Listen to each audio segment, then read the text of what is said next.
Yo considero que las modificaciones son saludables, son buenas, en el sentido de que han hecho algunas precisiones que no estaban en el Código Procesal, ha esclarecido algunos conceptos oscuros, y una de las cosas que a mí me parecen muy saludables es que, por ejemplo, se ha eliminado una causal de improcedencia que estaba prevista en el artículo 427, inciso séptimo del Código Procesal Civil, referida a la indebida acumulación de pretensiones.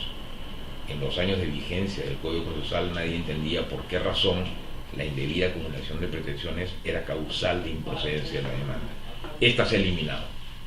Se ha eliminado, y creo que es importante, porque cuando exista una indebida acumulación de pretensiones, el juez lo único que tiene que hacer es resolver en función de la que considere es importante. Yo creo que sí hubiera sido una valiosa oportunidad para modificar algunos conceptos que tienen que ver con la casación, por ejemplo. Creo que hubiera sido importante definir que la interposición de la casación no suspende los efectos de la resolución que es materia de casación, porque eso ayuda y desalienta a aquellos abogados que lo único que buscan en la casación es simplemente alargar el proceso. Sin embargo, eso tiene un trasfondo que es básicamente cambiar de mentalidad en cuanto a la concepción de la Corte Suprema. ¿Por qué? Porque a través de la ley se hubiera precisado como objetivos básicamente casar algunas resoluciones y no todas las que corresponden al proceso civil y que son materia de veces de objetos que no son las necesarias. Por ejemplo, en el proceso laboral se establece un monto para poder acceder a la casación, lo que no existe en el proceso civil. Creo que hubiera sido importante regular este tema para desalentar y hacer más eficientes los procesos civiles.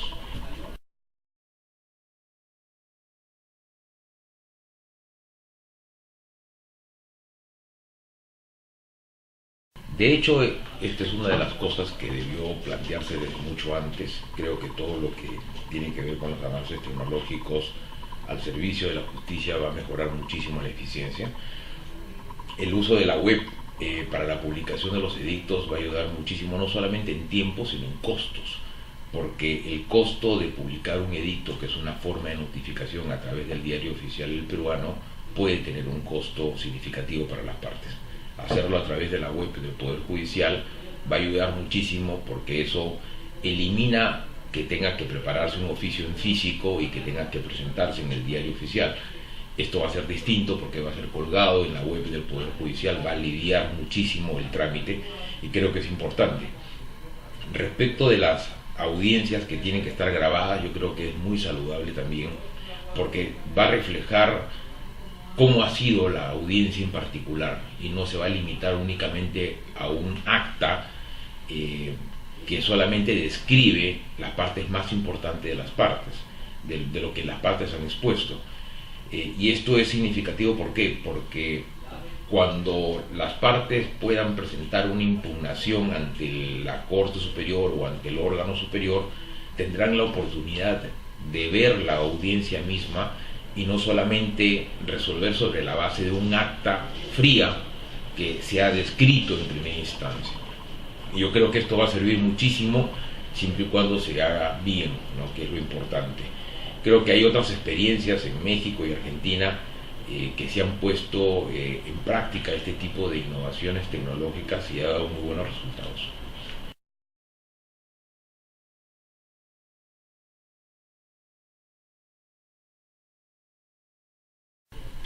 Las modificaciones al Código Procesal de diciembre del 2014 buscan fundamentalmente hacer más eficiente el proceso y darle mayor dinámica al proceso.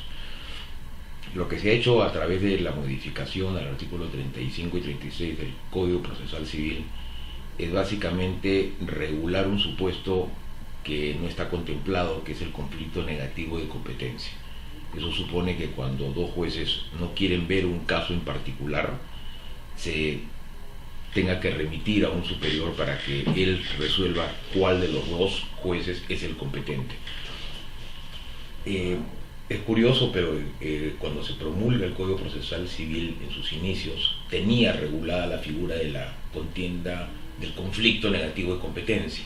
Luego, por una extraña razón, se elimina y ahora lo que se ha hecho es regularla nuevamente.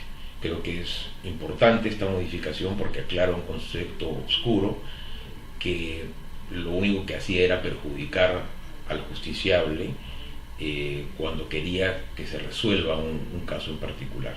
Lo que se ha hecho con esto es tratar de dar algunos supuestos de solución para que el juez, para que haya un juez que atienda un reclamo pertinente.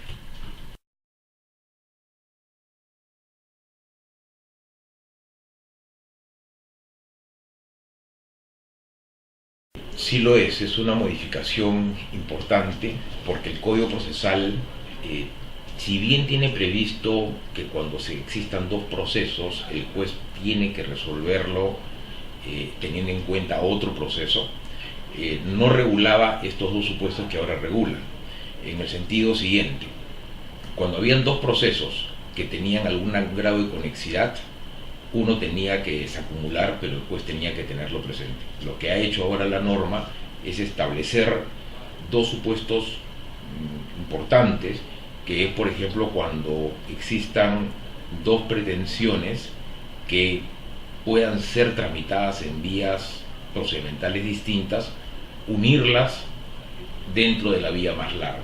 Y cuando esas dos pretensiones podrían ser también a su vez conocidas por dos jueces distintos, lo que se ha dicho es que se resuelva a través del que tiene mayor jerarquía. Se ha regulado y se ha hecho una precisión que considero saludable.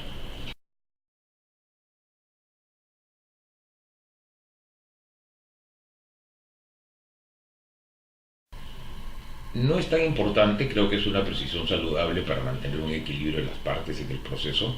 Las tachas y las oposiciones a los medios de prueba que las partes ofrecen buscan básicamente cuestionar que tal o cual prueba que han ofrecido cada una de ellas no sea admitida a trámite. Sin embargo, lo que se ha hecho a través de esto es darle la posibilidad a las partes para que, frente a una eventualidad de no haber precisado el fundamento o los medios de pruebas que ofrecen para formular la tacha y la oposición, se le dé la oportunidad de que tengan un plazo para hacerlo. No es una innovación importante, pero creo que es saludable.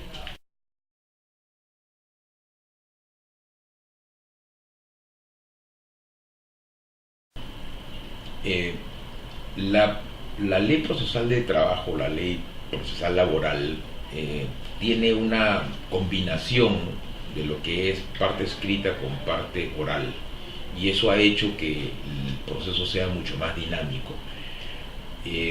Yo creo que debiéramos apuntar a esa simplicidad que tiene el proceso laboral de unificar en una sola audiencia y hacer, digamos, que esas discusiones sean también en una audiencia oral. Yo creo que el éxito de lo que tiene el proceso laboral es que en esa audiencia se ha consolidado las discusiones y se oralizan frente al juez. Eso ayuda mucho. Sin embargo, el proceso civil también lo tiene, lo que supone que básicamente es un cambio de mentalidad de los jueces para adoptarlo y cumplir con lo que establece la ley.